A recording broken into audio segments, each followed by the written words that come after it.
आज हमारा मुस्लिम मुआशरा तबाही के उस दहाने पे पहुंच चुका है जहां से इसको वापस लाना बहुत मुश्किल होता जा रहा है। तेरे आमाल ऐसे हों जहां में नाम हो जाए, तेरे आमाल ऐसे हों जहां में नाम हो जाए, तेरा हर लफ्ज उम्मत के लिए पैगाम हो जाए। तेरे आमाल ऐसे हों जहां में नाम हो जाए, तेरा हर लफ्ज उम्मत के लिए पैगाम हो जाए। बना किरदार को बेमिसल उस मंजिल पे पहुंचा दे कि तुझको गैर देखे कायले इस्लाम हो जाए। सुभान अल्लाह, सुभान अल्लाह। बना किरदार को बेमिसल उस मंजिल पे पहुंचा दे कि तुझको गैर देखे कायले इस्लाम हो जाए। उलमाए किराम की तवज्जो का तालिब, इतने उलमा शोरा अइम्मा हैं कि अगर इनका तारुफ मैं कराऊंगा ना तो पूरा शब्बीर बरकाती का वक्त निकल जाएगा। ठीक है, ये सब मेरे सर के ताज हैं, सैयद साहिब किबला की दुआएं। मैंने कुरान मुकद्दस की एक आयत करीमा तिलावत करने का शरफ हासिल किया। तवज्जो मेरी तरफ देना। लोग आएंगे जाएंगे और शैतान को भी अल्लाह ने बड़ी ताकत दी है, वो भी किसी भी रूप में आ जाएगा। कभी मेंढक बन के भी आ सकता है, कभी छछूंदर या चूहा बन के भी आ सकता है। लेकिन आपको जिक्र पाक की महफिल में बैठ करके जिक्र सुनना है। अल्लाह तबारक व तआला कुरान मजीद में इरशाद फरमाता है, व अम्मा मा यनफउन्नास फयमकुसु फिल अर्द, और रहा वो जो लोगों को नफा पहुंचाता है, और रहा वो जो लोगों को फायदा पहुंचाता है, फयमकुसु फिल अर्द, वो जमीन में ठहरा रहता है, वो जमीन में बाकी रहता है। ये मैंने आयत का तर्जमा कर दिया, ये उलमा तशरीफ फरमा है। मैं आपको समझाने के लिए बोलता हूं कि आज सरकार गौसे आजम को दुनिया क्यों याद कर रही है, सरकार गरीब नवाज को दुनिया क्यों याद कर रही है, सरकार आला हजरत को दुनिया क्यों याद कर रही है, वारिसे पाक को दुनिया क्यों याद कर रही है, मखदूम पाक को दुनिया क्यों याद कर रही है, और आगे बढ़िएगा, आला हजरत को दुनिया क्यों याद कर रही है, मुफ्ती आजम को दुनिया क्यों याद कर रही है, तहसीन मिल्लत को दुनिया क्यों याद कर रही है, ताजुश शरिया को दुनिया क्यों याद कर रही है। व अम्मा मा यनफउन्नास फयमकुसु फिल अर्द, जो लोगों को नफा पहुंचाता है, जो लोगों को फायदा पहुंचाता है, वो जमीन में ठहरा रहता है, वो जमीन में बाकी रहता है। वो दुनिया से भी चला जाए तब भी लोग उसे याद करते रहते हैं, तब भी लोग उसका नाम लेते रहते हैं, तब भी लोग उसको अपनी गुफ्तगू में याद रखते हैं, अपनी मजलिसों में याद रखते हैं। आज मैं आपको पीराने पीर रोशन जमीर हुजूर गौसे आजम की जिंदगी के कुछ गोशे आपके सामने रख के गुजरना चाहता हूँ। आज हमारी जिंदगी के लम्हात देखो, आज हम तालीम से दूर हो गए, आज हम एजुकेशन से दूर हो गए, आज हम शिक्षा से दूर हो गए। आज सेक्टर ब्यूरो की रिपोर्ट के मुताबिक तकरीबन 85% मुसलमान तालीम याफ्ता नहीं है। कभी अफसोस होता है कि मुसलमानों की बस्ती से गुजरो तो इनके बच्चे कोई मोबाइल में गेम खेलता नजर आता है, कोई व्हाट्सएप चलाता नजर आता है, कोई फेसबुक चलाता नजर आता है, कोई इंस्टाग्राम पे तस्वीरें देखता हुआ नजर आता है, कोई आईपीएल में मस्त है, कोई ऑनलाइन जुआ खेलने में मस्त है, कोई सट्टा लगाने में मस्त है। हालात इतने बद से बदतर होते जा रहे हैं कि आज बाप बेटे से परेशान है, आज घरों के अंदर हमारे सुकून नहीं रहा है, आज हमारे घरों के माहौल बदलते जा रहे हैं, आज हम परेशानियों के शिकार हो गए हैं। याद रखो, ना संभलोगे तो मिट जाओगे हिंदी मुसलमानों, तुम्हारी दास्तां तक भी ना होगी दास्तानों में। हमें करनी है शहंशाह बतहा की रजा जोई, वो अपने हो गए तो रहमते परवरदिगार अपनी। आज हम सरकार गौसे आजम की करामतों को सुनते हैं, आज हम सरकार गौसे आजम की करामतों को आप सुन करके अपने दिलों को मुनव्वर करते हो, लेकिन कभी इसका पस मंजर भी आपने देखा है। सरकार गौसे आजम ने पहले करामतें नहीं दिखाई हैं, बल्कि पहले मदरसे में जाकर के तालीम हासिल की है, पहले गौसे आजम ने तालीम हासिल की है। वो पीराने पीर रोशन जमीर हैं, वो पीरों के पीर हैं। ऐसे गौसे आजम का मकाम ये है कि वो फर्दुल अफराद हैं, वो सैयदुल असियाद हैं, वो जय्यदुल अजियाद हैं, वो कुतुबुल अक्ताब हैं। हाँ हाँ, वही गौसे आजम जिनका ये फरमाने आली शान है कि मैं वहां हूं जहां सूरज निकलता है और मुझसे मोहब्बत करने वाला वहां हो जहां सूरज डूबता है। अब्दुल कादिर को मदद के लिए बुलाता है तो अब्दुल कादिर उसकी मदद के लिए पहुंच जाता है। कौन गौसे आजम है? आप जरा तारीख उठा के देखें। मेरे गौस फरमाते हैं मेरा चाहने वाला वहां हो जहां सूरज निकलता है और मैं वहां हूं जहां सूरज डूबता है। अगर उसका सतर खुल जाए तो अब्दुल कादिर अपने हाथों से उसका सतर ढांप देता है। हम तो किस्मत पे नाज करते हैं कि खुदा के फजल से हम पर है साया गौसे आजम का, हमें दोनों जहां में है सहारा गौसे आजम का। मुरीदी ला तखफ कहकर तसल्ली दी गुलामों को, कयामत तक रहे बेखौफ बंदा गौसे आजम का। कौन गौसे आजम है? जरा सुनते हुए चलिएगा। सरकार गौसे आजम फरमाते हैं मुरीदी ला तखफ अल्लाहु रब्बी अतानी रिफअतन निलतुल मनाली। ऐ मुझसे मोहब्बत करने वाले परेशान मत हो। गौसे आजम कहते हैं ऐ मुझसे मोहब्बत करने वाले मत डर। हमने आलमे तसव्वुर में अर्ज किया ऐ मेरे गौसे आजम हम कहां ना डरे। हमारे यहाँ का तरीका तो ये है, हमारे यहाँ का उसूल तो ये है कि अगर प्रधान जी कह दे मत डर तो मतलब है गांव में मत डर, अगर चेयरमैन कह दे मत डर तो मतलब है कस्बे में मत डर, अगर विधायक कहे मत डर तो मतलब है तहसील में मत डर, अगर एमपी कहे मत डर तो मतलब है जिले में मत डर, अगर सीएम कहे मत डर तो मतलब है सूबे में मत डर, अगर पीएम कहे मत डर तो मतलब है मुल्क में मत डर। क्या हम एक गांव वाला दूसरे गांव वाले से तो डर सकता है, एक तहसील वाला दूसरी तहसील वाले से तो डर सकता है, एक कस्बे वाला दूसरे कस्बे वाले से तो डर सकता है, एक जिले वाला दूसरे जिले वाले से तो डर सकता है, एक सूबे वाला दूसरे सूबे वाले से तो डर सकता है, एक मुल्क वाला दूसरे मुल्क वाले से तो डर सकता है। ऐ मेरे गौसे आजम हम कहां ना डरे? क्या अपने गांव में ना डरे? क्या कस्बे में ना डरे? क्या तहसील में ना डरे? क्या जिले में ना डरे? क्या मुल्क में ना डरे? क्या सूबे में ना डरे? तो गुंबदे गौस से आवाज आती है ऐ मुझसे मोहब्बत करने वाले जिस गौस का तूने दामन पकड़ा है उस गौस की बुलंदी के झंडे आसमानों पर भी लहरा रहे हैं, जमीन पर भी लहरा रहे हैं। न जमीन के ऊपर डरने की जरूरत है, न जमीन के नीचे डरने की जरूरत। सुभान अल्लाह, सुभान अल्लाह। नारे तकबीर, नारे रिसालत, नारे गौसियत। तुबूली फिस समाई वलर्दो दुक्कत। ऐ मुझसे मोहब्बत करने वाले जिस गौस का तूने दामन पकड़ा है उसकी बुलंदी के झंडे आसमानों पर भी लहरा रहे हैं, जमीन पर भी लहरा रहे हैं, पहाड़ों पर भी लहरा रहे हैं। अल्लाह अकबर। कौन गौसे आजम है? वो गौसे आजम तब तक कोई वली बनता ही नहीं है जब तक गौसे आजम के दस्तखत नहीं हो जाते। विलायत का बजट ऐ सिरौली और कुर्बो जवार से आने वालों, ये विलायत का जो बजट है ये गौसे आजम की बारगाह से पास होता है। कौन गौसे आजम है? तो आप इन उलमा से पूछिएगा। 18 साल तक गौसे आजम ने कस्बा जीलान के कुर्बो जवार में तालीम हासिल की है और जब आपकी उम्र 18 साल की होती है, 15 साल के हुए तो वालिद का साया सर से उठ गया। 18 साल के हुए गौसे आजम तब अपनी वालिदा के पास आए, बोले अम्मी मजीद हुसूल इल्म के लिए बगदाद जाना चाहता हूँ। वो माँ जिसकी उम्र 78 साल की हो गई है और गौसे आजम है जो अपनी माँ की तीमारदारी कर रहे हैं, जो अपनी माँ की मिजाज पुरसी कर रहे हैं, जो अपनी माँ की देखभाल कर रहे हैं। अब वही बेटा बगदाद जाने की इजाजत मांग रहा है।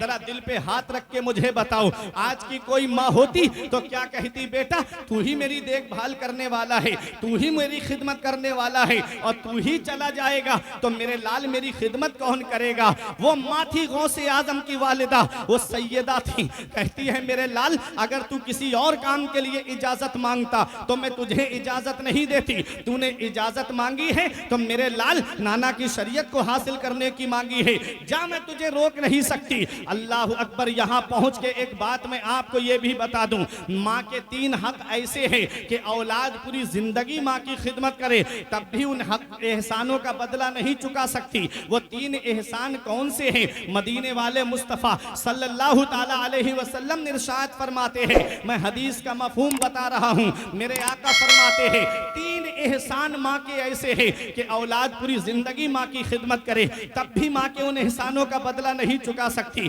पहला एहसान माँ का ये है कि माँ औलाद को 9 महीने अपने शिकम में रखती है। कितनी परेशानियां उठाती है माँ, कितनी दिक्कतें उठाती है माँ, कितने परेशानियों का सामना करती है माँ, लेकिन आज वो औलाद क्या जाने जिसे मोबाइल चलाने से फुर्सत नहीं मिलती, जिसे व्हाट्सएप देखने से फुर्सत नहीं मिलती, जिसे इंस्टाग्राम चलाने से फुर्सत नहीं मिलती, जिसे आज फिल्में देखने से फुर्सत नहीं मिलती, वो क्या जाने मेरी माँ ने कितनी रातें रात में उठ करके गुजारी है, वो क्या जाने मेरे वालिद ने कितनी परेशानियां उठा करके मेरी परवरिश की है। याद रखना नौजवानों, कभी तुम्हें ये एहसास हो ना कि मेरे वालिद ने मेरे लिए क्या किया है, तो अपने अब्बा के हाथ की लकीरें देख लिया करो।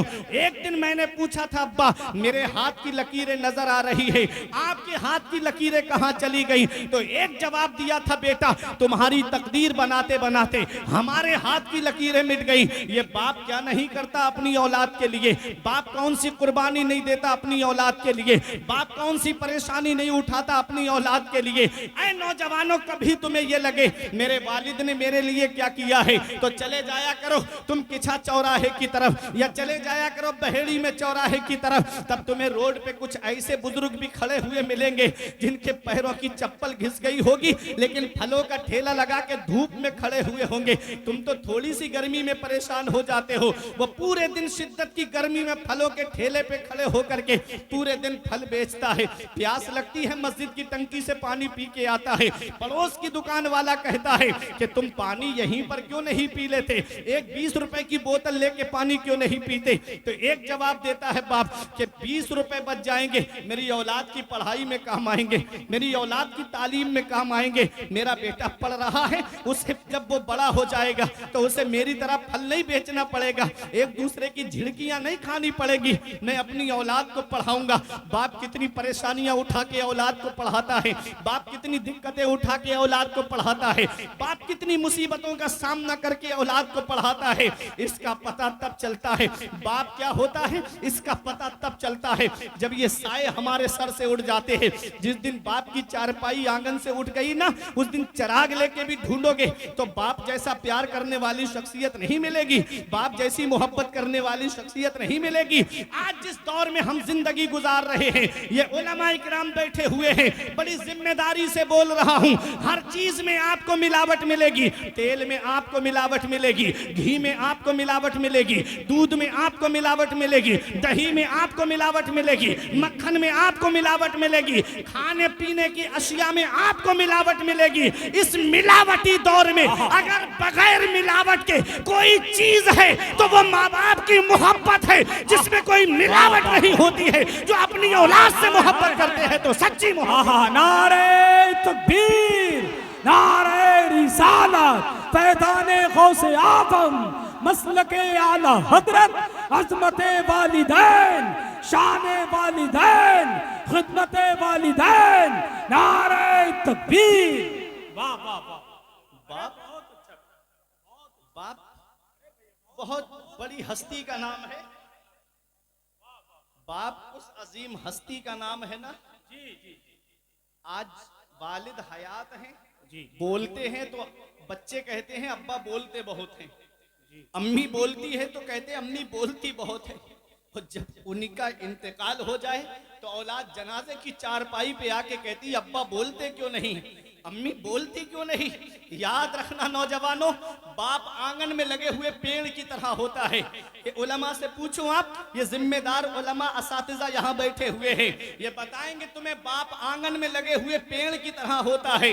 जब शिद्दत की गर्मी पड़ती है, जब शिद्दत की धूप पड़ती है, जब गरम गरम लू के थपेड़े होठों को खुश्क कर देते हैं, ऐसे आलम में सबसे बेहतर और मुनासिब साया दरख्त का साया माना जाता है। औलाद पेड़ के नीचे बैठ जाए तो सुकून मिल जाता है, बूढ़ा पेड़ के नीचे बैठे तो सुकून मिल जाता है, जवान पेड़ के नीचे बैठे तो सुकून मिल जाता है। हमारे बुजुर्गों ने फरमाया बाप आंगन में लगे हुए पेड़ की तरह होता है।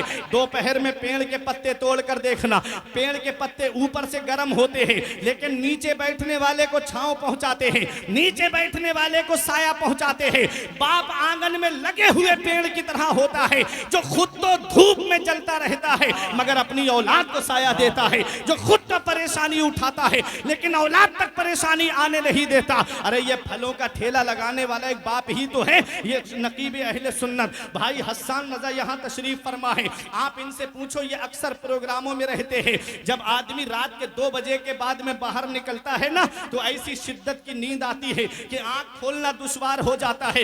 लेकिन ऐसी शिद्दत की नींद के बावजूद भी ये आप देखेंगे जाकर के रोड पर कोई ट्रक चला रहा है, कोई 4 व्हीलर चला रहा है, कोई मैक्स लेकर के खड़ा हुआ है, कोई प्रेस की गाड़ी लेकर के खड़ा हुआ है, कोई रोडवेज चला रहा है।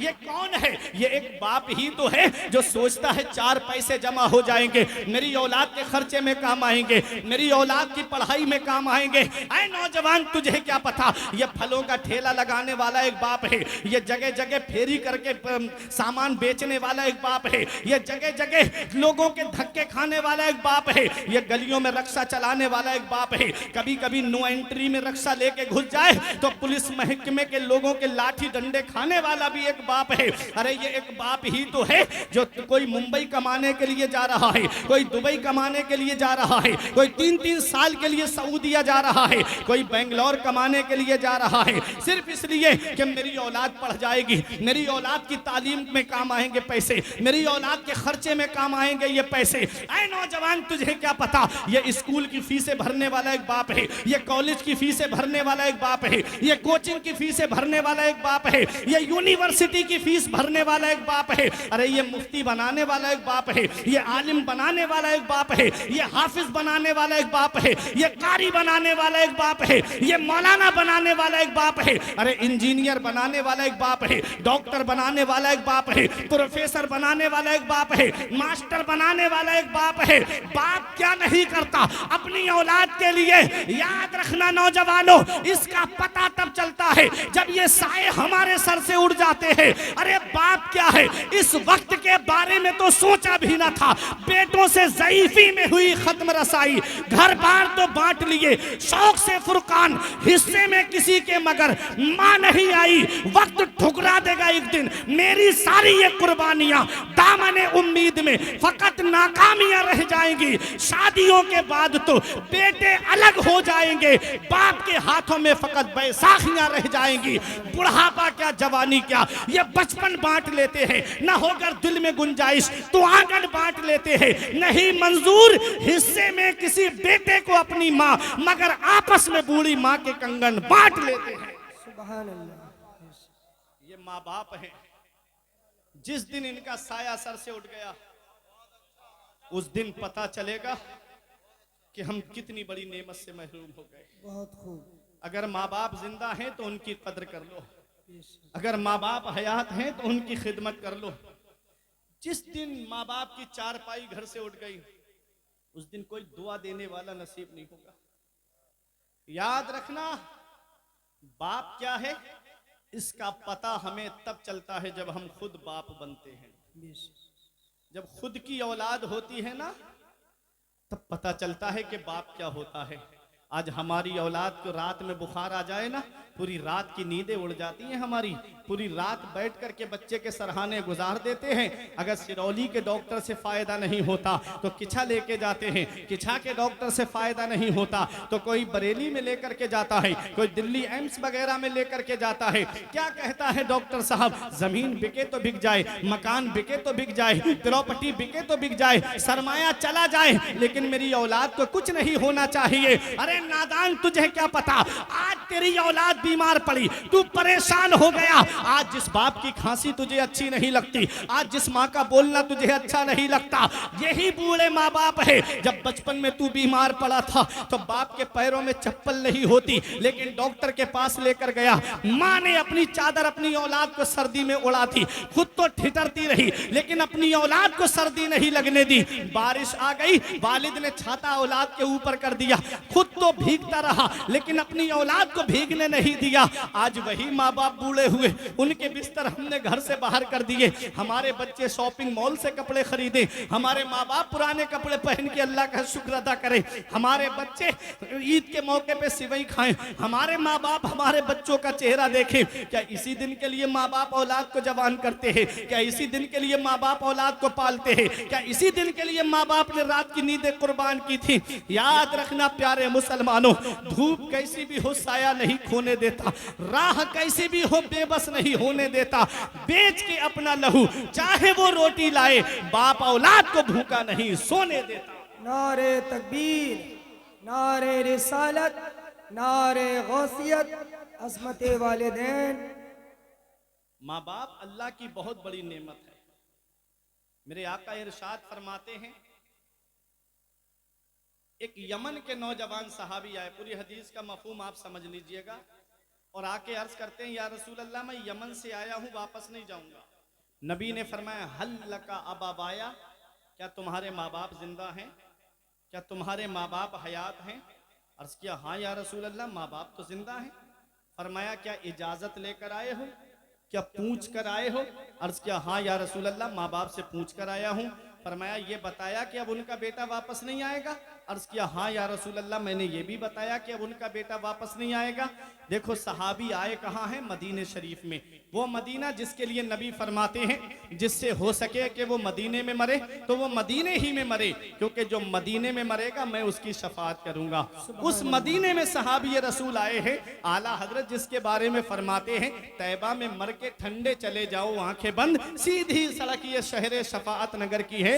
उस मदीने में सहाबी आए हैं जिसके बारे में ताजुश शरिया ने कहा था कि फरमाते हैं कि मदीना ऐसा गुलशन है जो हर गुलशन की जीनत है, बहारे बागे जन्नत भी मदीना की बदौलत है। मदीना छोड़कर जन्नत में कोई जा नहीं सकता, मदीने से मोहब्बत है तो जन्नत की जमानत है। उस मदीने में सहाबी आके अर्ज करते हैं, आका मैं वापस नहीं जाऊंगा। नबी फरमाते हैं, क्या माँ बाप जिंदा है? अर्ज किया, हाँ या रसूल अल्लाह जिंदा है। फरमाया, इजाजत लेकर आए हो? पूछ कर आए हो? अर्ज किया, हाँ या रसूल अल्लाह पूछ कर आया हूँ। फरमाया, ये भी बताया कि अब उनका बेटा वापस नहीं आएगा?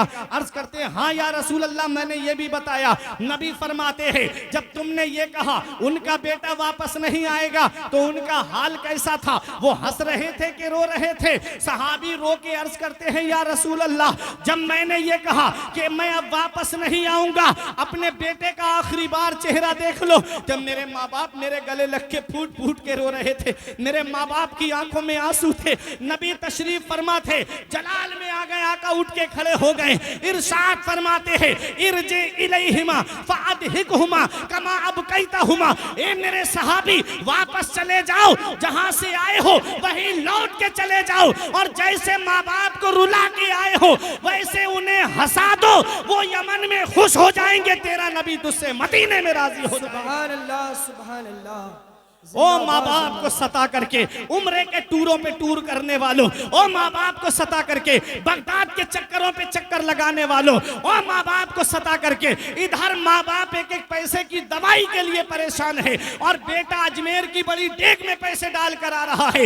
याद रखना, नबी फरमाते हैं, जिससे उसके माँ बाप राजी है उससे अल्लाह राजी, उसका रसूल राजी, और जिससे माँ बाप नाराज है उससे ना अल्लाह राजी ना उसका रसूल राजी। अरे घर में रूठे हुए माँ बाप को मना लो, वो हाथ उठा के दुआ कर देंगे। नबी फरमाते हैं, माँ बाप की दुआ औलाद के हक में ऐसे कबूल होती है जैसे नबियों की दुआ उम्मत के हक में कबूल होती है। सुभान अल्लाह, सुभान अल्लाह, जिंदाबाद जिंदाबाद। नबियों की दुआ रद्द नहीं होती है, ऐसे ही माँ बाप की दुआएं रद्द नहीं होती है। अगर कारोबार में बरकत नहीं होती तो माँ बाप से दुआएं लो, अगर घर में बरकत नहीं होती तो माँ बाप से दुआएं लो, अगर जिंदगी में सुकून नहीं है तो माँ बाप से दुआएं लो। मेरे सर से मेरी सारी मुसीबत टाल देती है मेरी माँ, मेरे दामन में दुआएं डाल देती है। परेशान हो अंधेरों से तो जाओ माँ के कदमों में, वो जब चाहे मुकद्दर में उजाले डाल देती है। सुभान अल्लाह, सुभान अल्लाह, माँ जिंदाबाद बाप जिंदाबाद। अल्लाह की बहुत बड़ी नेमत है।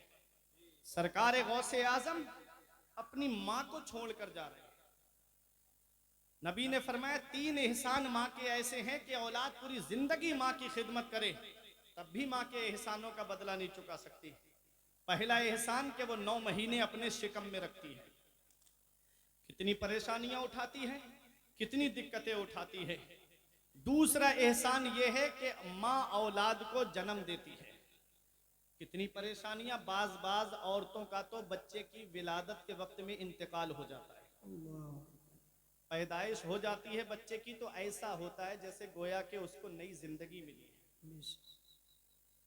तीसरा एहसान माँ का यह है कि वो 2 साल तक अपना खूने जिगर औलाद को दूध की शक्ल में पिलाती है।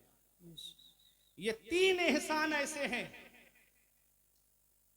औलाद पूरी जिंदगी माँ की खिदमत करे तब भी इन एहसानों का बदला नहीं चुका सकती। बात समझ में आ रही है? जरा मोहब्बत से बोलेंगे हाथ उठा के सुभान अल्लाह। सुभान अल्लाह, सुभान तवज्जो से सुनिएगा। मेरे आका हुजूर सल्लल्लाहु ताला अलैहि वसल्लम ने इरशाद फरमाया, जो सुबह को माँ बाप का चेहरा मोहब्बत से देख ले, अल्लाह ताला जन्नत के 2 दरवाजे खोल देता है। एक मौजूद है, एक का इंतकाल हो गया है, तो जो मौजूद है उसका चेहरा मोहब्बत से देख ले तो अल्लाह जन्नत का एक दरवाजा खोल देता है। अपने माँ बाप की खिदमत करो। अल्लाह कुरान के दूसरे पारे में फरमाता है, सबसे बेहतर खर्चा वो है जो माँ बाप को दिया जाए। सुभान अल्लाह। सबसे बेहतर खर्चा वो है जो माँ बाप को दिया जाए। आज होटलों में जाके दोस्तों के साथ पार्टियां करते हैं हम, और वेटर को टिप दे दे के चले आते हैं। अल्लाह का कुरान कहता है सबसे बेहतर खर्चा वो है जो माँ बाप को दिया जाए। 500 रुपए कमाते हो, 100 रुपए माँ बाप को खर्चे के लिए दे दो, वो हाथ उठा के दुआ कर देंगे, ये 400 रुपए में अल्लाह इतनी बरकतें अता फरमाएगा कि तेरी नस्लें खाएंगी तब भी वो बरकत खत्म नहीं हो। सुभान अल्लाह, सुभान। लेकिन औलाद की वजह से जिस घर में माँ बाप की आंखों से आंसू निकलते हैं, अल्लाह उस घर से सुकून उठा लेता है, अल्लाह उस घर से बरकतें उठा लेता है, अल्लाह उस घर से रहमतें उठा लेता है। हज़रात सरकार गौसे आजम वालिदा से कहते हैं, अम्मी इजाज़त दे दो, मैं मजीद हुसूल इल्म के लिए बगदाद जाना चाहता हूँ। गौसे आजम तो पीराने पीर हैं, गौसे आजम तो रोशन ज़मीर हैं, उन्हें तालीम हासिल करने की क्या ज़रूरत थी, उन्हें इल्म हासिल करने की क्या ज़रूरत थी? अरे वो तो मादरजाद वली है, वो तो पैदाइशी वली है। अरे वो वली ही नहीं है, वो तो वली गर है। तब तक कोई वली बनता ही नहीं है जब तक गौसे आजम के दस्तखत नहीं हो जाते हैं। वो गौसे आजम इल्म हासिल करने के लिए कस्बा जीलान के कुर्बो जवार के मदारिस में जाते हैं, फिर बगदाद तालीम हासिल करने के लिए जाते हैं। ये उन जाहिल पीरों के मुंह पे तमाचा है जो कहते हैं मौलवी का रास्ता और है और पीरों का रास्ता और है। अरे पीर वही होता है जो पहले आलिम होता है। अरे अगर आलिम नहीं होगा तो शरीयत के मसाइल को कैसे जानेगा, नमाज में क्या फर्ज है ये कैसे जानेगा? आज जाहिल पीरों का दौर चल रहा है, आज जाहिल पीर गली गली फिर रहे हैं। याद रखना प्यारे मुसलमानों, हर एक के दामन को मत पकड़ लेना, बल्कि बड़े सोच समझ करके दामन को पकड़ना। और एक पहचान बताता हूँ, किसी पीर की सच्चाई का पता लगाना है, उसकी हक्कानियत का पता लगाना है, तो ये उलमा भी गवाही देंगे। तो पहले उस पीर के मुरीदों को आप देख लो, अगर उसके मुरीद आलिम है, मुफ्ती है, हाफिज है, तो समझ लो पीर कामिल है। और अगर निरे जाहिल है तो समझ लो पीर का शजरा कहीं ना कहीं रुका हुआ जरूर है। चलो बरेली की सरजमीन पर, अरे वो जो कहते थे कि इतने भीड़ को लेकर के आना उर्स में कि 25 सफर का मेला फेल हो जाए, उनके मुंह पे तमाचा है। ये पैगाम है कि जितनी बरेली में जूतियां पड़ी रहती है, इतनी टोटल तुम्हारी तादाद नहीं है। अरे बरेली की सरजमीन पे देखो, हर तरफ आलिम ही आलिम नजर आते हैं, हर तरफ मुफ्ती ही मुफ्ती नजर आते हैं, हर तरफ हाफिज नजर आते हैं। ये एक पैगाम दे रहे हैं कि वादी रजा की कोहे हिमालय रजा का है, जिस समत देखिए वो इलाका रजा का है। अगलों ने तो लिखा है बहुत इल्म दीन पर, जो कुछ है इस सदी में वो तन्हा रजा का है। नारे तकबीर, नारे रिसालत, नारे गौसियत, मसलके आला हजरत, मसलके आला हजरत, नारे तकबीर, नारे रिसालत, जिंदाबाद जिंदाबाद। बहुत खूब, जवाब नहीं है तकरीर का, माशाअल्लाह। इतना बड़ा मजमा और ऐसे खामोश आला हजरत के नाम पे, अरे हलचल मच जाना चाहिए थी मसलके आला हजरत से।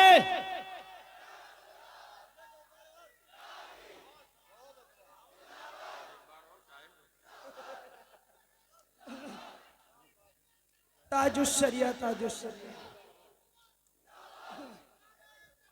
अल्लाह, बहुत उम्दा, बहुत खूब, जिंदाबाद। तो ये बरेली कल भी हक पर थी, आज भी हक पर है और सुबह कयामत तक हक पर रहेगी। वजह यह है कि इस बरेली की सरजमीन पर इमाम इश्क व मोहब्बत आराम कर रहे हैं। और कौन आला हजरत है आप देखिएगा, मैं आपको बता दूं कौन इमाम इश्क व मोहब्बत है। आदमी चाहे कादरी हो, चाहे नक्शबंदी हो, चाहे सोहरवर्दी हो, चाहे चिश्ती हो, चाहे किसी भी सिलसिले का मुरीद हो, लेकिन आप देखिएगा वो यही कहता नजर आएगा कि मैं नक्शबंदी हूं, मेरा ईमान बचाया आला हजरत ने। मैं चिश्ती हूं, मेरा ईमान बचाया आला हजरत ने। अरे मैं सोहरवर्दी हूं, मेरा ईमान बचाया आला हजरत ने। मैं निस्बत रखता हूं वारिसे पाक से, मेरा ईमान बचाया आला हजरत ने। मुझे निस्बत है मदारे पाक से, मेरा ईमान बचाया आला हजरत ने। अरे मुझे निस्बत है कि छौछा के मखदूम पाक से, मेरा ईमान बचाया आला हजरत ने।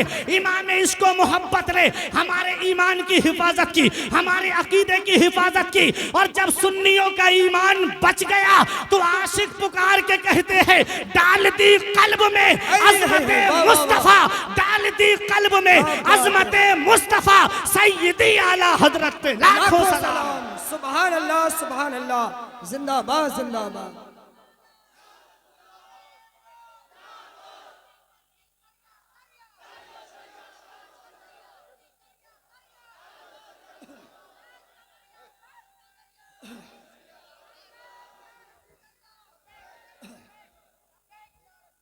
लब्बैक या रसूल अल्लाह।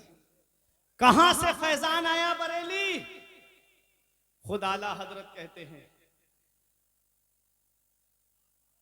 तेरी सरकार में लाता है रजा उसको शफी। वाह, तेरी सरकार में लाता है रजा उसको शफी, जो मेरा गौस है और लाडला बेटा तेरा। सुभान अल्लाह। बगदाद से फैज आया है, गौसे आजम का फैज मिला है आला हजरत को, गौसे आजम का फैजान मिला है आला हजरत को।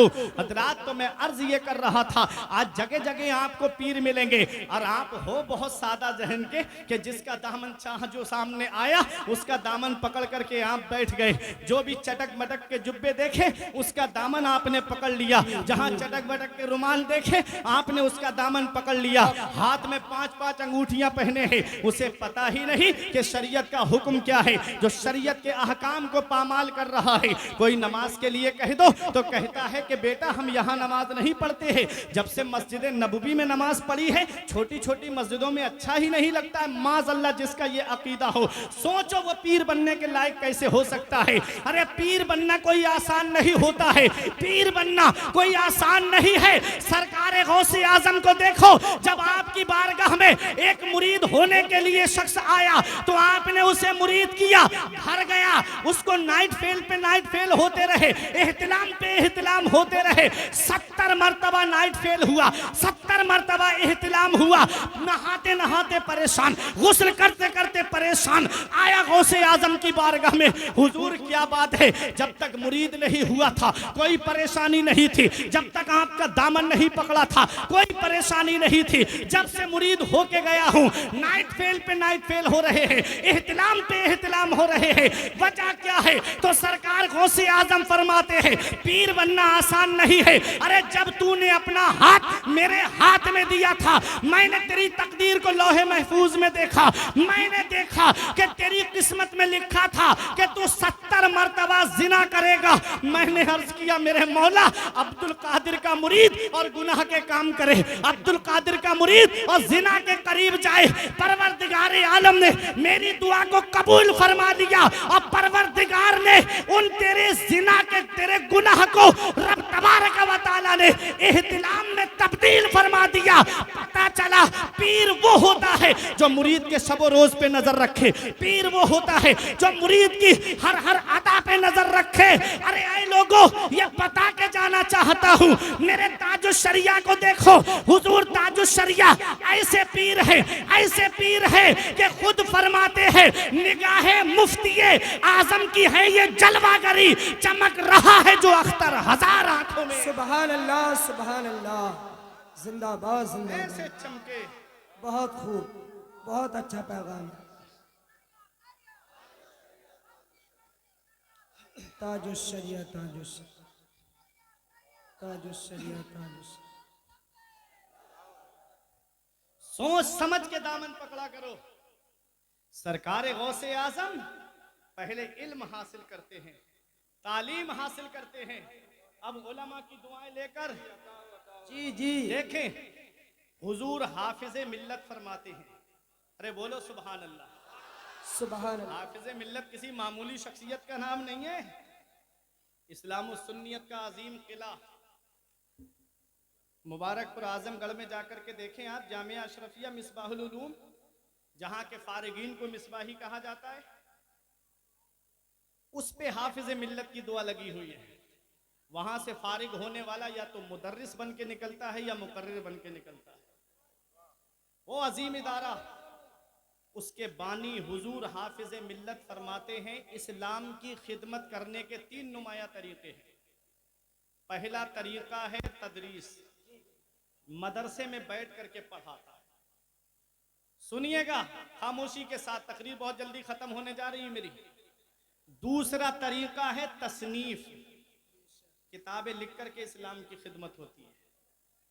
तीसरा तरीका है तकरीर, वाज के जरिए इस्लाम की खिदमत होती है। अब तदरीस के जरिए हर आदमी तो फायदा हासिल नहीं कर सकता, जो पढ़ने आएगा आलिम के पास वही फायदा हासिल कर सकता है। बेशक। किताबों के जरिए हर आदमी फायदा हासिल नहीं कर सकता, वही फायदा हासिल कर सकता है कि जो किताबें उर्दू या अरबी पढ़ा हुआ होगा, वही किताबों से फायदा हासिल कर सकता है। तो 2 तरीकों से हर आदमी फायदा हासिल नहीं कर सकता। तीसरा तरीका बचा तकरीर, वाज के जरिए इस्लाम की खिदमत होती है। जी आज तकरीर को भी हंसी मजाक का जरिया बना दिया गया। आज तकरीर को भी हंसी मजाक, लतीफों का जरिया बना दिया गया। अल्लाह अकबर। अफसोस होता है उन आलिमों के ऊपर, मैं किसी के नाम लेके नहीं बोल रहा हूं, लेकिन अफसोस होता है कि आलिम एक डॉक्टर की तरह होता है। जैसे डॉक्टर मरीज को वही दवा देता है जो उसके अंदर बीमारी होती है, तो आलिम को भी चाहिए कि कौम के अंदर जो बुराइयां फैल रही हैं उन बुराइयों का इलाज करे, ना कि उन्हें लतीफे सुनाए। 20-20 हजार 25-25 हजार रुपए नजराना सिर्फ लतीफे सुनने के लिए कौम खर्च कर देती है। अल्लाह। आज अफसोस होता है 1-1 लाख 2-2 लाख के जलसे हो रहे हैं। मस्जिद के इमामों की तनख्वाह वही 5,000 है। मदरसे के मुदर्रिसों को देखो 6-6 महीने हो गए तनख्वाह नहीं मिली उन्हें। चंदा कर लाओ तनख्वाह निकाल लो, चंदा कर लाओ तनख्वाह निकाल लो। ये कौम ने हाल बना दिया। क्या समझते हो, क्या इमाम के या आलिम के बीवी बच्चे नहीं है? क्या उनके घर के खर्चे नहीं है? क्या उनके पास में और अखराजात नहीं है?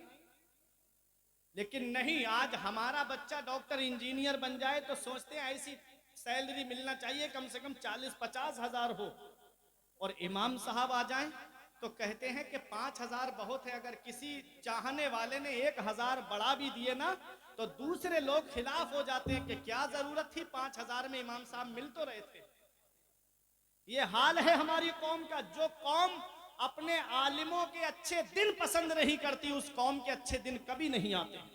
बेशक बेशक, कभी नहीं आएंगे उसके अच्छे दिन। अच्छा पैगाम है। याद रखो, ये मदरसे हैं, मदरसे जहां से दीन जिंदा है। तुम सोचो जलसों से जो है हम कौम को, हर कौम को सुधार दे, नहीं हो पाएगा। जिहालत का तबादला सिर्फ इल्म से होता है। जी हक। अगर इल्म आपके पास होगा तभी जिहालत खत्म होगी, बेशक। और इल्म नहीं है तो जाहिल ही रहोगे। और एक पैगाम दे के जा रहा हूं, आज के बाद एक दिल की तख्ती पे लिख लेना। मैं ये नहीं कहता कि आप जो है अपनी अपनी बस्तियों का मुआयना करो, अपनी अपनी बस्तियों को जाकर के देखो, और देखो कहीं हमारी बस्ती में कोई आलिम परेशान तो नहीं है, कहीं हमारी मस्जिद का इमाम परेशान तो नहीं है। अरे ये गैरत होती है, किसी के सामने हाथ नहीं फैलाने देती। लेकिन याद रखो, मैंने देखा है बड़े से बड़े तनख्वाह पाने वाले 50-50 हजार की तनख्वाह पाने वालों को मैंने महंगाई का रोना रोते हुए देखा। कहते हैं मौलाना पता सैलरी मिलती है, कर्जे में चली जाती है, दुकान का कर्जा, खाने पीने का कर्जा, शॉपिंग में पैसे चले जाते हैं, घर का खर्चा पूरा नहीं होता है। लेकिन अल्हम्दुलिल्लाह इन आलिमों पे ऐसा करम है परवरदिगार आलम का, रसूलुल्लाह का ऐसा फैजान है कि 5,000 की तनख्वाह पाने वाला, 10,000 की तनख्वाह पाने वाला ईशा की नमाज सुकून से पढ़ाता है, रात में चैन से सो जाता है, फजर में उठता है, अल्लाह का जिक्र करता है। अल्लाह कुरान में फरमाता है, रब इरशाद फरमाता है कि रब ने इरशाद फरमाया, अल्लाह जिसे चाहता है उसे अल्लाह दौलत देता है, अल्लाह जिसे चाहता है उसे इज्जत देता है। कुलिल्लाहुम्मा मालिकल मुल्क तुतिल मुल्का मन तशाउ व तंजिउल मुल्का मिम्मन तशाउ व तुइज्जु मन तशाउ व तुजिल्लु मन तशाउ बियदिकल खैर इन्नका अला कुल्लि शैइन कदीर। सारे बादशाहों का बादशाह अल्लाह है। अल्लाह जिसे चाहता है उसे बादशाह बना देता है, अल्लाह जिससे चाहता है उससे बादशाह छीन लेता है। सब अल्लाह के दस्ते कुदरत में है। उस रब की पकड़ से डरो। जब अल्लाह पकड़ता है तो फिर कोई छुड़ाने वाला नहीं मिलता। ऐ मेरी कौम के प्यारे मुसलमानों, तुम अपने आलिमों का दिल मत दुखाना, अपने इमामों का दिल मत दुखाना, किसी की बद्दुआ लेने का सबब मत बनना, बल्कि इनकी दुआएं लेने का सबब बनना। जिस बस्ती में आलिम परेशान होता है उस बस्ती में सुकून नहीं होता है। एक पैगाम दे के जा रहा हूं, अल्लाह की पकड़ से डरो। जब अल्लाह पकड़ता है तब फिर कोई छुड़ाने वाला नहीं मिलता। मैंने बड़े से बड़े दौलत वालों को फकीर होते हुए देखा, मैंने गरीब से गरीब इंसान को अमीर होते हुए देखा है। वो अल्लाह है, अल्लाह जिसे चाहता है उसे अमीर बना देता है, जिसे चाहता है उसे फकीर बना देता है। अरे बड़े बड़े दौलत वाले, बड़े बड़े पैसे वाले जब कोरोना में दूसरी लहर आई थी तो ऑक्सीजन के लिए परेशान फिर रहे थे, लाखों रुपए हथेली पे रख करके सिलेंडर तलाश करते फिर रहे थे। अगर मिल भी गया तो बेड नसीब नहीं हुआ हॉस्पिटल में। कोई तांगे में ऑक्सीजन चढ़वा रहा है, कोई बेड पे, घर के बेड पे ऑक्सीजन चढ़वा रहा है, अरे कोई रक्शे के अंदर ऑक्सीजन चढ़वा रहा है। अब तुम्हारी मोहब्बत का इम्तिहान है। जब अल्लाह पकड़ता है तब फिर कोई छुड़ाने वाला नहीं मिलता। स्टेशनों पे ताले पड़ गए, एयरपोर्ट पे ताले पड़ गए। क्या हाल हो गया था कोरोना में, तुमने देखा नहीं? एक एक घर में 3-3 जनाजे हमने देखे। पुराने शहर में एक मोहल्ला ऐसा जिसमें 18 जनाजे एक वक्त में उठे थे। क्या समझते हो, ये अचानक आने वाली मौतों से नसीहत हासिल नहीं करते। जब अल्लाह पकड़ता है तो फिर कोई छुड़ाने वाला नहीं मिलता। बड़े बड़े डॉक्टर घुटनों के बल गिर गए, वैज्ञानिक घुटनों के बल गिर गए। उलमा की तवज्जो, ये सब मोहब्बत से नवाजेंगे। बड़े बड़े वैज्ञानिक और डॉक्टर घुटनों के बल गिर गए। अल्लाह ने बता दिया, बंदा हो बंदा बन के रहना, तुम्हारे चाहने से कुछ नहीं होता है, वही होता है जो मंजूर है खुदा होता। सुभान अल्लाह, सुभान अल्लाह। नारे तकबीर, नारे गौसियत, मसलके आला हजरत। बंदे के चाहने से कुछ नहीं होता है, वही होता है जो मंजूर खुदा होता है। वो राज़िक है, गिज़ा कीड़ों को देता है वो पत्थर में। भटकता फिरता है इंसान को रोजी के चक्कर में, उड़ाने भर हवाओं में या लगा गोते समंदर में, मिलेगा बस वही जितना के लिखा है मुकद्दर में। जिंदाबाद, जिंदाबाद। बहुत अच्छा, जितना अल्लाह ने तकदीर में लिखा है। बैठ जाइए, यहीं आएंगे।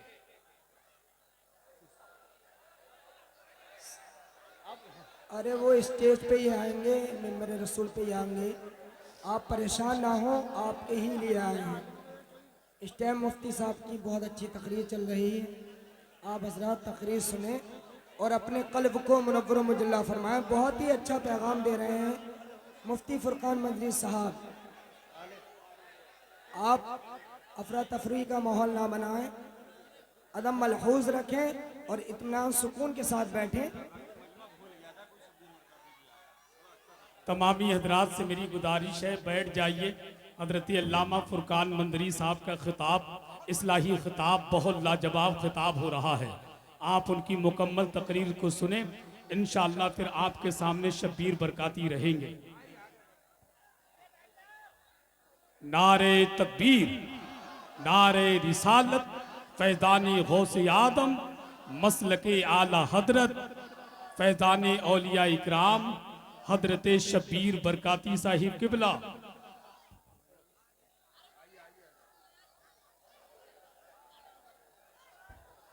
मैं बोलूं हट जाऊं, बताएं जल्दी। बहुत अच्छा पैगाम है, बहुत अच्छी तकरीर हो रही है। रिजवान भाई अब जलसा सुन लो थोड़ी देर, सब आ गए अब। हाँ, बड़ी मेहनत। पीछे वालों की इजाजत है? कुछ के तो हाथ ऐसे ऐसे हिल रहे, मतलब अल्लाह आपको सलामत रखे। अच्छा, कोई बीच में से एक नारा लगाए तभी मैं शुरू होता हूँ। आहा माशाल्लाह, अल्लाहु अकबर, या रसूल अल्लाह, आला हजरत आला।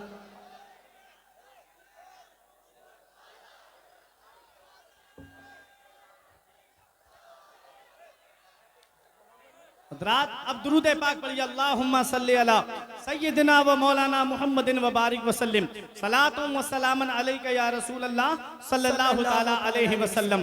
हज़रात, तो मैं अर्ज ये कर रहा था कि आज हमने सिनेमा हॉल आबाद कर दिए, मस्जिदें हमारी वीरान हो गई, मदरसे हमारे वीरान हो गए। आज हमारे बच्चे मदरसों में तालीम हासिल नहीं करते, आज हमारे बच्चे मदारिस में नहीं जाते। हम चाहते हैं बच्चा डॉक्टर बन जाए, हम चाहते हैं बच्चा इंजीनियर बन जाए, हम चाहते हैं बच्चा प्रोफेसर बन जाए। मैं मना नहीं करता, मैं कोई दुनियावी तालीम के खिलाफ नहीं हूँ, लेकिन मैं एक बात ये कहना चाहता हूँ और आपको एक पैगाम देना चाहता हूँ, और वो पैगाम दिल की तख्ती पर लिख लेना। मुझे डर है अगर आपने बच्चे को मदरसा नहीं भेजा, डायरेक्ट स्कूल में भेजा, तो कहीं ऐसा ना हो कि वो सलमान रुश्दी बन जाए, कि वो मुसलमान घराने में पैदा हुआ लेकिन बेसिक तालीम मदरसे की नहीं थी। क्या हुआ, इस्लाम के खिलाफ बोलने लगा। मुझे मालूम है अगर आपकी बेटियों ने दीनी तालीम हासिल नहीं की तो कहीं ऐसा ना हो कि तस्लीमा नसरीन की बोली बोलने लगे। मुसलमान घराने में पैदा हुई और उसी ने पर्दे के खिलाफ लज्जा नाम की किताब लिख दी। पता चला कि अगर बेसिक तालीम मदरसे की नहीं है, अगर बेसिक तालीम आपके मदरसे की नहीं है, कुरान और हदीस की तालीम आपने बच्चे को नहीं सिखाई, तो कहीं ऐसा ना हो कि किडनियां बेचने वाला डॉक्टर बने, कहीं ऐसा ना हो कि मोरबी जैसे पुल पास करने वाला इंजीनियर बने। याद रखना प्यारे मुसलमानों, पहले बच्चों को मदरसा भेजो। अगर बच्चा आलिम होगा, हाफिज होगा, उसके बाद डॉक्टर बनेगा तो वो नमाज का भी पाबंद होगा, और उस वक्त जब वो डॉक्टर होगा तो वो गरीबों की भी मदद करता नजर आएगा। कोई ऐसा काम नहीं करेगा, मेडिकल पे कमीशन नहीं खाएगा, जांच रिपोर्ट वालों से कमीशन नहीं खाएगा, अल्ट्रासाउंड वालों से कमीशन नहीं खाएगा, बल्कि वो काम करेगा तो रज़ाए इलाही के लिए काम करेगा। इसलिए अपने बच्चों को मदरसा भेजो। ये मदरसा ही तो है जो तुम्हारे लिए दीन का सुतून बन करके तुम्हारे बच्चों को आला तालीम देते हैं। तुमने देखा नहीं, अगर जिस दिन ये मदरसे बंद हो गए, मुसल्ले पे खड़ा होने के लिए इमाम नसीब नहीं होगा। जिस दिन मदरसे बंद हो गए उस दिन जनाजे रखे रह जाएंगे, कोई जनाजा पढ़ाने वाला नसीब नहीं होगा। इसीलिए सबकी नजरें मदरसे पे टिकी है कि मदरसे बंद करा दिए जाएं। मदरसे बंद हो जाएंगे तो ना इनके बच्चे पढ़ेंगे, ना अपने वक्त के आलिम बनेंगे, ना अपने वक्त के मुफ्ती बनेंगे, ना कौम को शरीयत का पैगाम पहुंचाएंगे। इसलिए ऐ मेरे प्यारे मुसलमानों, ये मदरसा है और एक पैगाम दे रहा हूं। अरे इस मदरसे को हिकारत की निगाह से मत देखो। अरे इस मदरसे ने वो दिया है, जब इस देश को आजाद कराने की बात आई तो अंग्रेजों के खिलाफ सबसे पहले जिसने जिहाद का फतवा दिया था वो कोई कॉलेज का पढ़ा हुआ नहीं बल्कि मदरसे के पढ़े हुए अल्लामा फजले हक खैराबादी। सुभान अल्लाह, सुभान अल्लाह, जिंदाबाद जिंदाबाद, सुभान अल्लाह, सुभान अल्लाह। या गौस, ताजुश शरियत, ताजुश शरियत। वो मदरसे ही के तो पढ़े हुए थे। ये उलमा आपको बताएंगे, मौलाना इनायतुल्लाह काकोरबी जिन्होंने इल्मे सर्फ की किताब इल्मुस्सेगा को लिखा है, जिनको अंग्रेजों ने काला पानी भेज दिया, वो भी मदरसे के पढ़े हुए थे। अरे और आगे बढ़ करके देखो, तुमने देखा नहीं, आखिरी मुगल बादशाह बहादुर शाह जफर को जब अंग्रेजों ने दिल्ली के लाल किले से गिरफ्तार करके रंगून काला पानी लेकर जा रहे थे, तो एक अंग्रेज लाट का कहना है कि जब हम चांदनी चौक से गुजर रहे थे तो चांदनी चौक में कोई पेड़ ऐसा नहीं था जिस पर किसी आलिम की गर्दन ना लटकती हो, जिस पर किसी आलिम की गर्दन ना लटकती हो। गैर मुनकसिम हिंदो पाक लाहौर की जामा मस्जिद में 80 से ज्यादा उलमा की गर्दनें लटक रही थी। आलिमों को बोरियों के अंदर बंद करके लाया गया, खोलते हुए तेलों के अंदर डाल करके फ्राई कर दिया गया। ये कौन है? ये मदरसे ही के तो पड़े हुए हैं। जब जब कौम पे परेशानी आई, कौम के आलिम आगे बढ़े। जब जब कौम परेशान हुई, ये कौम के आलिम आगे बढ़े हैं, ये मदरसे के मुदर्रिस आगे बढ़े हैं, ये मस्जिद के इमाम आगे बढ़े हैं। इसलिए ऐ मेरी कौम के नौजवानों, अपने आलिमों को आगे बढ़ाओ, अपने इमामों को आगे बढ़ाओ और अपने इमामों को, आलिमों को, मुदर्रिसों को माकूल तनख्वाह दो, ताकि ये दुनिया व माफिया से बेनियाज होकर तुम्हारे बच्चों को इल्म दीन पढ़ाएं। जब तुम्हारे बच्चे तालीम याफ्ता होंगे तो तुम्हारा घर जन्नत का गहवारा बन जाएगा। सुभान अल्लाह, सुभान अल्लाह। सरकार गौसे आजम पहले तालीम हासिल करते हैं, गौसे आजम पहले मदरसा पढ़ने जाते हैं और इतने बड़े आलिम बने, इतने बड़े आलिम बने गौसे आजम। हम सिर्फ करामतें सुनते हैं कि मुर्दे को ठोकर मारी, गौसे आजम ने मुर्दा उठ के खड़ा हो गया, लेकिन तालीम के दौर की परेशानियां देखी है तुमने गौसे आजम की। मेरे गौस फरमाते हैं, मैंने बगदाद में जब इल्म हासिल कर रहा था तो इतनी परेशानियां उठाई है। फरमाते मेरे गौस, मैंने दरख्तों के पत्ते खा के गुजारा किया, मैंने दरख्तों की छाले खा के गुजारा किया। एक दिन भूख ने मुझे निढाल कर दिया तो मैं परेशान होकर कर्फ के खंडरात की तरफ चला गया। मैंने सोचा कोई मुबाह चीज मिल जाए तो उठा करके खा लूं।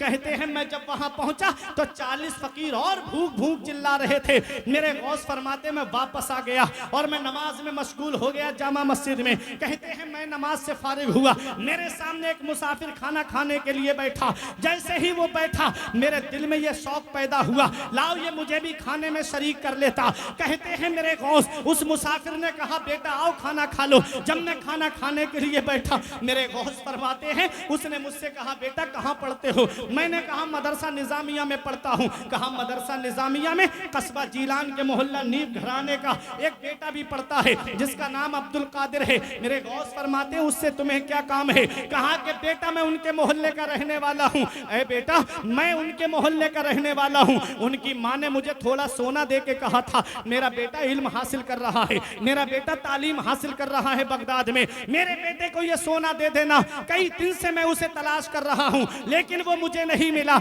आज उनका सोना बेच के ये खाना खरीद के लाया हूँ। ये गौसे आजम है। उसने कहा बेटा तुम्हारा नाम क्या है? फरमाया जिस अब्दुल कादिर को तुम ढूंढ रहे हो वो अब्दुल कादिर मैं ही तो हूँ। उसने हाथ जोड़ के कहा हुजूर मुझे माफ कर देना, मैंने तुम्हारा सोना बेच दिया है। फरमाया कोई बात नहीं, ये गौसे आजम है। गौसे आजम खाना आपने सोना पास में नहीं रखा, उसे फरोख्त करके खाना खरीद करके वो जो 40 फकीर भूख भूख चिल्ला रहे थे उन फकीरों पे ले जा करके आपने खर्च कर दिया। ये गौसे आजम है। आपने जब फारिग हो गए तो सरकार गौसे आजम ने पहले तालीम हासिल की, फिर मदरसे में बैठ करके 40 साल गौसे आजम ने पढ़ाया है। 40 साल पढ़ाया गौसे आजम ने। अब उलमा की दुआएं, हर साल आपके मदरसे से 3000 तालिब इल्म, आलिम, फाजिल, मुफ्ती बन के निकलते थे। सरकार गौसे आजम उस जात का नाम है जिसने 40 साल में 1,30,000 आलिम इस कौम को अता फरमाए हैं। नारे तकबीर,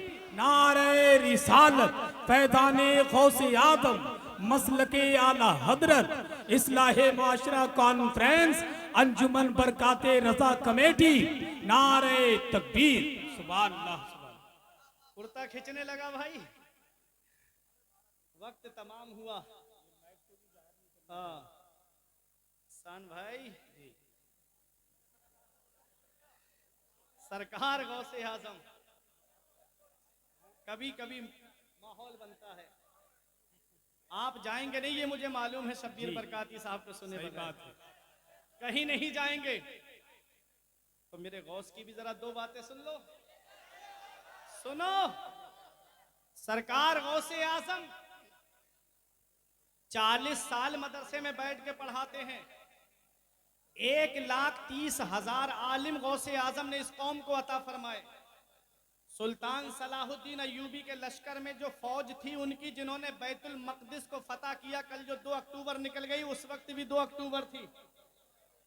दुआ करें अल्लाह ताला मस्जिद अक्सा को आजाद फरमाए, आमीन।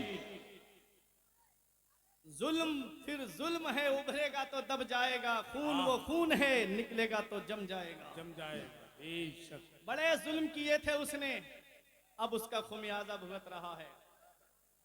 सुनो तो गौसे आजम के मदरसे के पढ़े हुए आलिम जी सुल्तान सलाहुद्दीन अय्यूबी के लश्कर में थे। सुल्तान सलाहुद्दीन अय्यूबी पूरी जिंदगी जंग लड़ते रहे, पूरी जिंदगी तलवार चलाते रहे। मौत आई तो बिस्तर पे आई। किसी ने कहा ओ सलाहुद्दीन अय्यूबी पूरी जिंदगी मैदान जंग में रहे, जिस्म पर कोई जगह ऐसी नहीं जहां तीर तलवार और नेज़े का जख्म का निशान मौजूद ना हो, मौत बिस्तर पे क्यों आई? तो सलाहुद्दीन अय्यूबी कहते हैं अरे कोई तलवार ऐसी दुनिया में बनी ही नहीं है जो सलाहुद्दीन की गर्दन को काट दे। कहा किस बिना पे कहते हो? कहा जब बचपन में मेरे वालिद नजमुद्दीन अय्यूब मुझे लेकर के गौसे आजम की बारगाह में गए, कहा मेरे बेटे के लिए दुआ कर दो, तो गौसे आजम ने मेरी गर्दन पे हाथ रख के कहा था कि ये बच्चा फातिह इस्लाम है, ये बच्चा मुजाहिद इस्लाम है, मुसलमानों का किबला अव्वल बैतुल मक़दिस को फतह कराएगा। सलाहुद्दीन अय्यूबी कहते हैं अरे जिसकी गर्दन पर गौसे आजम का हाथ रखा हुआ हो, कोई तलवार उस गर्दन को काट ही नहीं सकती। अरे भाई नारे तकबीर, नारे रिसालत, फैज़ाने गौसे आज़म, मसलके आला हजरत अंजुमन बरकाते रजा कमेटी हजरत अल्लामा फुरकान मंदरी साहिब किबला। वाह वाह वाह। क्या दबे जिस पे हिमायत का हो पंजा तेरा, क्या दबे जिस पे हिमायत का हो पंजा तेरा, शेर को खतरे में लाता नहीं कुत्ता तेरा।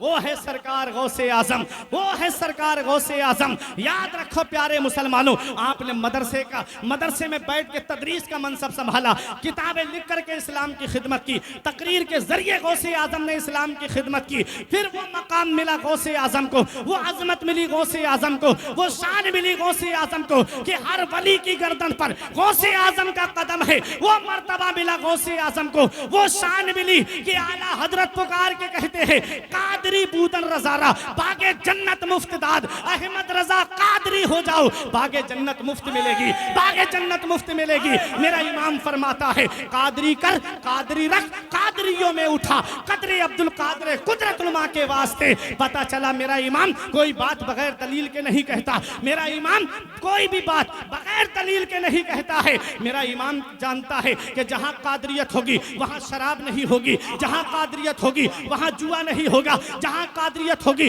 वहां अय्याशी नहीं होगी, जहां कादरियत होगी वहां पड़ोसियों को सताना नहीं होगा, जहां कादरियत होगी वहां किसी पे जुल्म करना नहीं होगा। यही बात कह के बैठने जा रहा हूं। आपकी मोहब्बत का इम्तिहान है सिरौली वालों। आला हजरत कहते हैं कादरी बूदन रजारा बागे जन्नत मुफ्त दाद, अहमद रजा कादरी हो जाओ बागे जन्नत मुफ्त मिलेगी। ये कह के आला हजरत चले गए, और कहां चले गए? आला हजरत ये कह के जन्नत चले गए और दुनिया के वहाबियों को एक पैगाम दे गए कि तेरी दोजख से तो कुछ छीना नहीं, तेरी दोजख से तो कुछ छीना नहीं, खुल्द में पहुंचा रजा फिर तुझको। हाय हाय हाय हाय हाय हाय। अरे भाई खुल्द में पहुंचा, अरे मुर्शिद का शेर रह गया यार। खुल्द में पहुंचा रजा फिर तुझको क्या। ये कह के आला हजरत चले गए, अहमद रजा कादरी हो जाओ बागे जन्नत मुफ्त मिलेगी, कादरी बूदन रजारा बागे जन्नत मुफ्त दाद, अहमद रजा कादरी हो जाओ बागे जन्नत मुफ्त मिलेगी। अब उलमा की दुआएं, अब उलमा का सपोर्ट। आला हजरत ने कहा कि अहमद रजा कादरी हो जाओ बागे जन्नत मुफ्त मिलेगी। ये कह के चले गए कि तेरी दोजख से तो कुछ छीना नहीं, खुल्द में पहुंचा रजा फिर तुझको क्या। दादा ने कहा कि अहमद रजा कादरी हो जाओ बागे जन्नत मुफ्त मिलेगी। अरे जब पोता जा रहा है, नवासा जा रहा है, अरे जब ताजुश शरिया जा रहे हैं, रजा मस्जिद से अजान की आवाज आ रही है और ताजुश शरिया अजान का जवाब देने के बाद में ये पैगाम दे के चले गए कि अख्तरे कादरी खुल्द में चल दिया, अख्तरे कादरी खुल्द में चल दिया, खुल्द वाह है हर एक कादरी। वाह वाह वाह वाह। नारे तकबीर, नारे रिसालत, मसलके आला हजरत, बस्ती बस्ती करिया करिया, इल्म का दरिया फैज का दरिया, हम सब की बख्शिश का जरिया। वाह वाह वाह। दादा ने कहा अहमद रजा कादरी हो जाओ, बागे जन्नत मुफ्त मिलेगी। पोते ने कहा, नवासे ने कहा अख्तर कादरी खुल्द में चल दिया, खुल्द वहाँ है हर एक कादरी के लिए। हमने कहा है मेरे शेख, ऐ मेरे ताजुश शरिया, दुनिया से जाने वाले बहुत हैं। कोई हॉस्पिटल का चेहरा देख के जाता है, कोई डॉक्टरों का चेहरा देख के जाता है, कोई अपने बाप का चेहरा देख के जाता है। अरे जब दुनियादार जाते हैं तो वो अपने पड़ोसियों का या घर वालों का चेहरा देख के जाते हैं। जब आप दुनिया से गए तो आपने क्या देखा? तो ताजुश शरिया फरमाते हैं आपकी तलअत को देखा जान दी, आपकी तलअत को देखा जान दी, कब्र में पहुंचा तो देखा आप हैं। वाह वाह वाह वाह। आपकी खातिर बनाए दो जहां, अपनी खातिर जो बनाया आप है। ये है ताजुश शरिया।